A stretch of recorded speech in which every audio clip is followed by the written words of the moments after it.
At its core, this is a story about prejudice, redemption, and poetic justice. It dives deep into how society still harbors biases based on skin color and appearance, especially in high-status environments like luxury retail.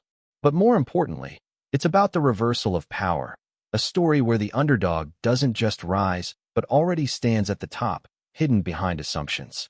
This story falls under the genre of dramatic realism with elements of social commentary and revenge.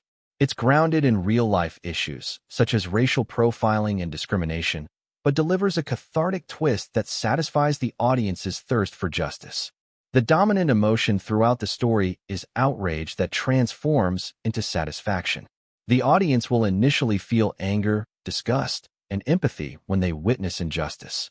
But as the layers unfold, that emotional pain shifts into vindication, pride, and poetic justice. A black man, dressed modestly, enters a luxury store only to be profiled, mocked, and forcibly removed by staff and security. What they don't realize is, they've just humiliated the CEO of the brand. What follows is a quiet storm of consequences that turns their arrogance into unemployment and disgrace. This is not just a story about race. It's about misjudging someone's worth based on appearance, a problem that cuts across many walks of life. But by placing it in a luxury setting, where money, status, and image are everything, we expose the raw hypocrisy that often festers beneath polished surfaces. Rain tapped softly on the glass storefront, each droplet gliding down the polished windows of Maison Elon, the city's most exclusive luxury boutique. Inside, crystal chandeliers shimmered above silent racks of $5,000 jackets, and the smell of imported leather hung like perfume in the air. It was a showroom of status, where silence was golden and appearances were everything. And then he walked in. His hoodie was damp, his shoes practical. No Rolex glinted from his wrist. No personal shopper trailed behind. The staff at the front desk barely looked up. But the moment his dark skin and casual wear crossed the marble floor, eyes narrowed and postures shifted. First, it was subtle. The blonde at the counter tapped her tablet a little faster. The male associate in the suit whispered something under his breath, then chuckled. A sleek security guard straightened his stance, one hand resting on his belt. The man didn't notice, or maybe he just pretended not to. He walked slowly, deliberately, pausing near a tailored trench coat on display. His fingers brushed the fabric, Egyptian cotton, rich and smooth. And that's when the first voice cracked through the showroom like thunder. "Excuse me, sir. That item is extremely delicate. We don't allow touching without a sales associate." He turned. Calmly. "Isn't that what you're supposed to be?" The blonde woman stepped forward, her smile plastic, eyes tight. "This store is by appointment only." "That's so," he said, raising a brow. "I didn't see a sign." "There doesn't have to be," the suited man added, his tone turning sharp. "We reserve the right to refuse service." "But I haven't asked for service yet." A beat of silence. Then came the second blow. "We're going to have to ask you to leave." The guard was already approaching. Big, bald, earpiece coiled at his jaw like a snake. He didn't ask questions, he didn't need to. To him, the story was written in the man's skin and shoes. "I'm not doing anything wrong," the man said. No raised voice. No anger. Just clarity. Just truth. "We've had incidents before," the guard said, placing a hand near the man's shoulder. "Let's not make a scene." The man looked around. A wealthy older woman clutching a crocodile handbag watched like he was a stain on the marble floor. Another customer whispered, "Why doesn't he just go to the mall?" He didn't resist as they walked him toward the door. Outside, the rain had slowed. He stood under the awning and watched them return to their positions, order restored. Disruption erased. But what no one noticed was the faint click of a phone camera. The teenager across the street had filmed the whole thing. And the man? He smiled. Because tomorrow morning, the headlines would explode. The internet would rage. And Maison Elon would learn just how expensive their mistake really was. His name was Jordan Malik Rivers, but to most people online, he was just J. Malik. Age 32. A digital entrepreneur. Founder of True North Media, an independent platform focused on exposing racial bias in corporate culture, luxury branding, and social spaces. But long before the world knew his name, he was just another black kid from East Atlanta who learned early on that dignity doesn't come with a price tag. Jordan didn't start with power or privilege. His mother, a nurse who worked double shifts, raised him and his younger sister after their father walked out. His childhood was a collage of cracked sidewalks, schoolyard fights, worn-out sneakers, and hard lessons. The world didn't hand Jordan anything. It made him fight for everything. And he had, until he didn't have to fight anymore. Now, Jordan lived in a modern loft with floor-to-ceiling windows and an espresso machine he didn't know how to use. His suits were custom. His name opened doors. And yet, the scars of invisibility still pulsed beneath the surface. Because the world didn't care how far he'd come, it only saw what it wanted to see. Jordan's days began early. No alarms. No rush. Just silence, sunlight, and focus. He'd scroll through headlines, sip black coffee, and spend his mornings researching systemic patterns, trends in racial profiling, data on retail discrimination, social media discourse. It wasn't just work. It was a mission. His channel True North wasn't just popular, it was impactful. Millions followed him not for gossip or drama, but for truth. Raw, unfiltered. He used facts like weapons, and stories like fire. But what made Jordan different wasn't just his platform. It was how he told the stories. He never played the victim, never shouted, never pointed fingers. He presented the reality with a quiet intensity, with footage, data, interviews, and one burning question. What if it happened to you? That morning, the day he walked into Maison Elon, he had no plans to expose anyone. He wasn't filming. He wasn't even working. He had just left a meeting with a nonprofit brand looking to partner on an equity campaign. Across the street, he saw the boutique. Curiosity got the best of him. I wonder, he'd said to himself, pausing at the store window. Let's see if anything's changed.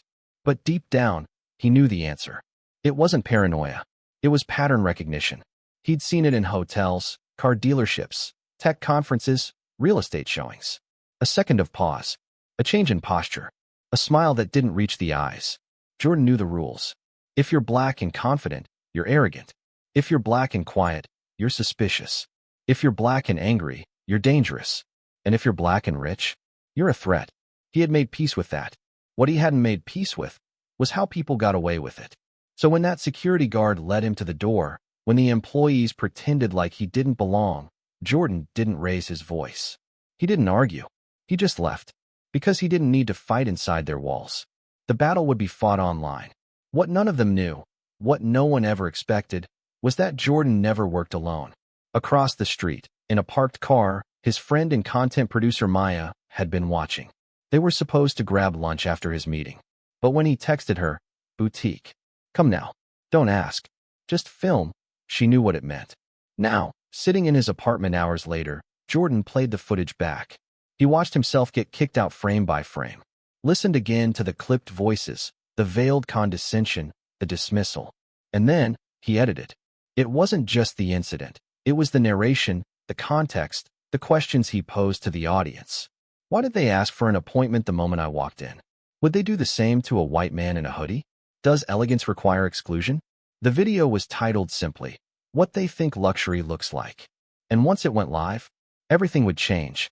It was barely 20 minutes after Jordan uploaded the video when his phone started buzzing. First, it was notifications, a few hundred views, a few dozen shares. Then it snowballed. Thousands of likes, tens of thousands of comments, reposts, duets, stitch clips, hashtags, and then the tipping point. Hashtag Maison Exposed.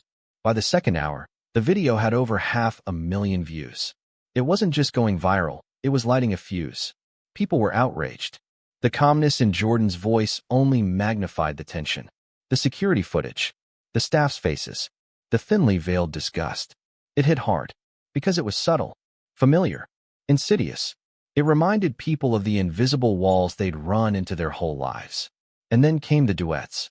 Young black creators sharing their own stories, being followed in stores, asked if they could afford something, ignored until a white customer walked in. A lawyer stitched Jordan's clip with case law on racial profiling. A fashion influencer shared how Maison Elon once asked her to try a less urban look if she wanted to represent their brand. It wasn't just content anymore. It was a reckoning. But the real explosion came when Cece Monroe weighed in. Cece was a pop culture juggernaut, singer, activist, and undisputed queen of online influence with 53 million followers.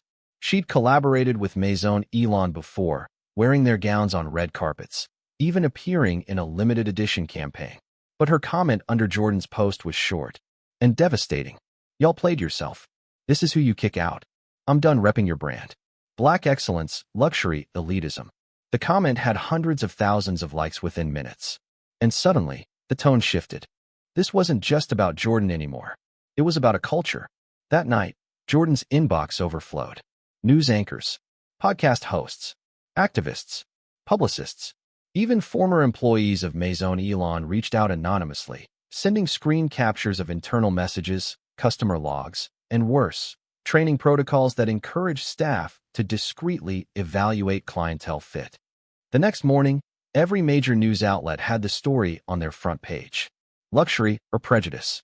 Influencer calls out Maison Elon for racial profiling. NBC News. When shopping while black becomes a crime.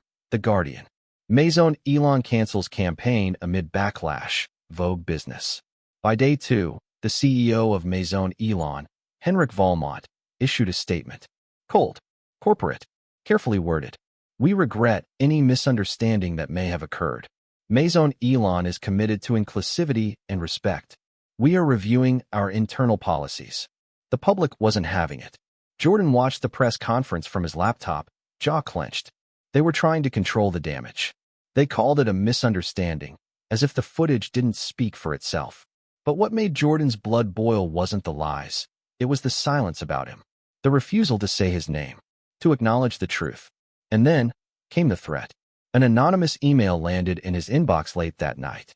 No sender name, just one sentence. "Keep pushing this, and you'll regret it." He stared at the screen, heart pounding, hands still.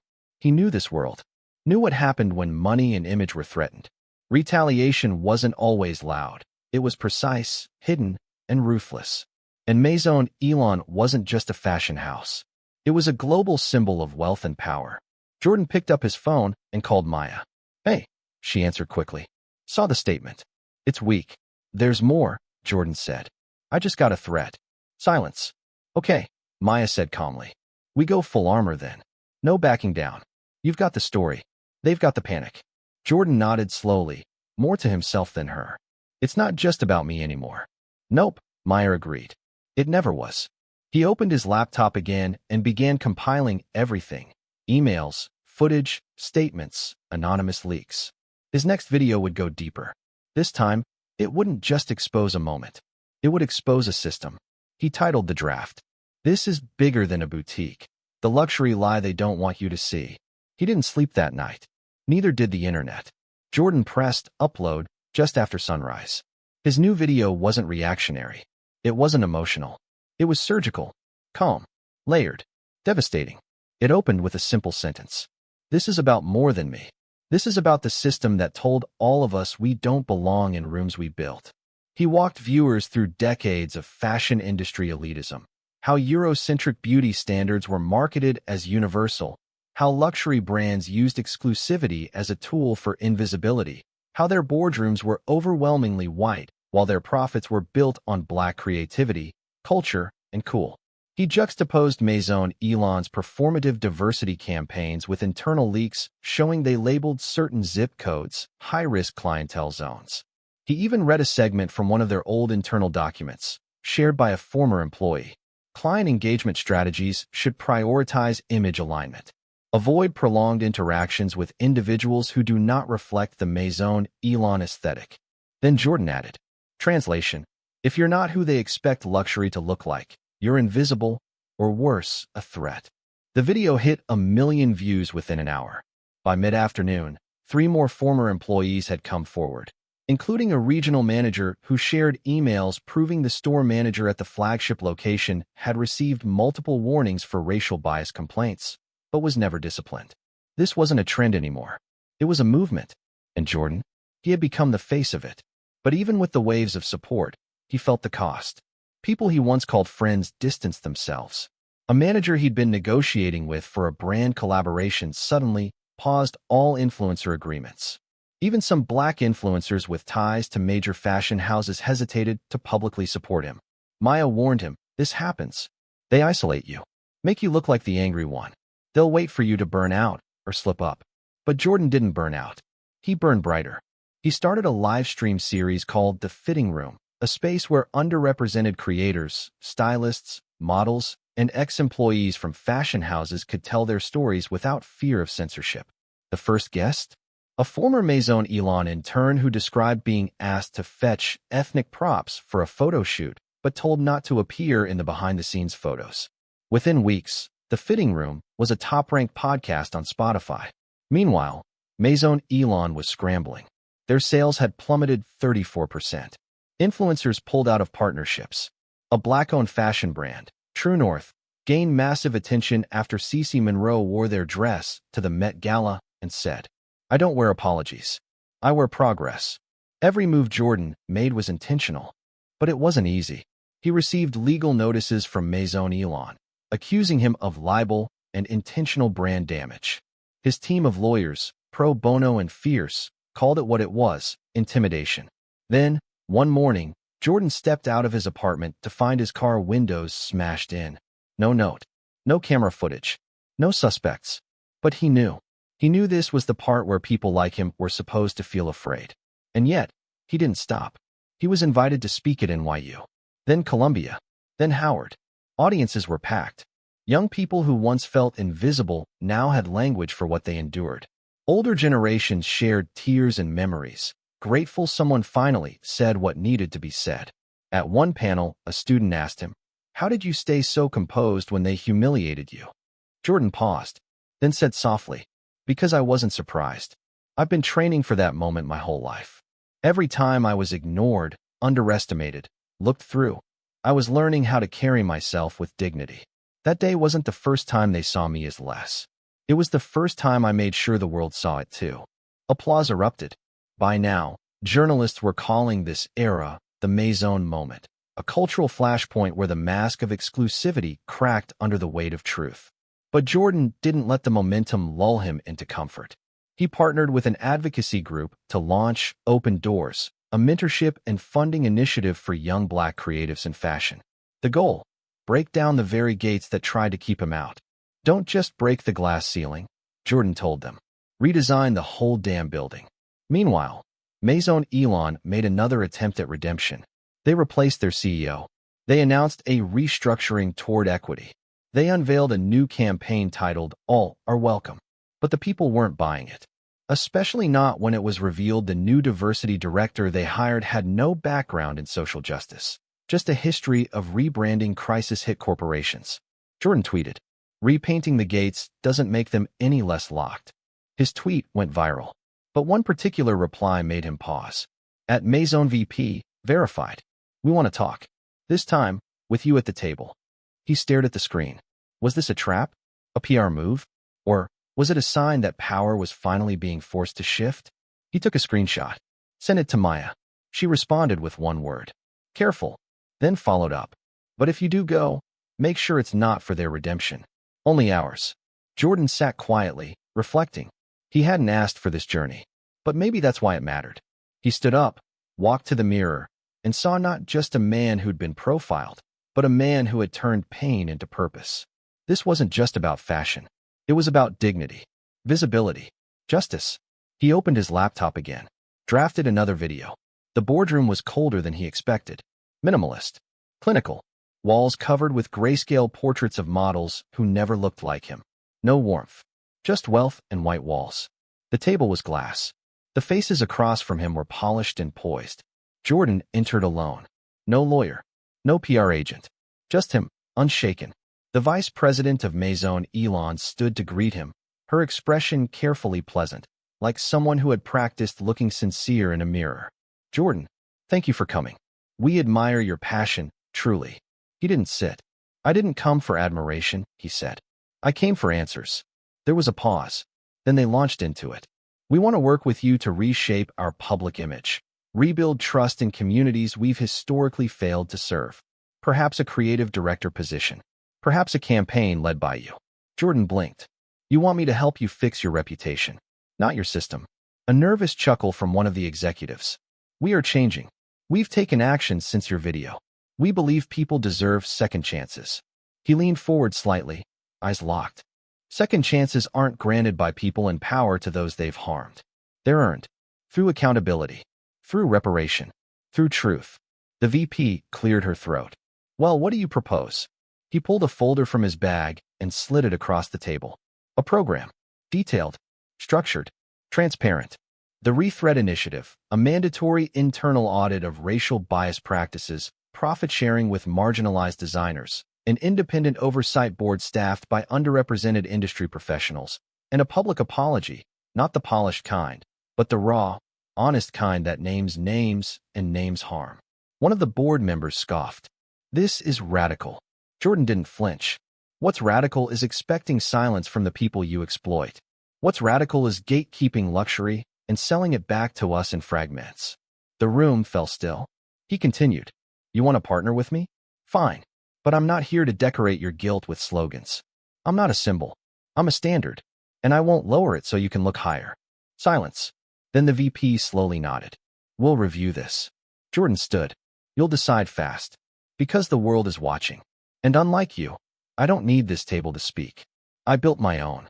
And he left. No handshake. No performance. Just truth. Weeks passed. The story exploded. Media outlets hailed Jordan's proposal as the blueprint for post-scandal restitution. Fashion insiders whispered that Maison Elon was now on trial by the culture. And the younger generation? They weren't whispering. They were marching. TikToks, op-eds, college protests.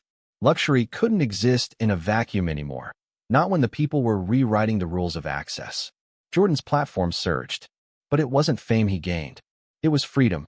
He founded his own brand, Lineage, built on ethics, community, and ancestral storytelling.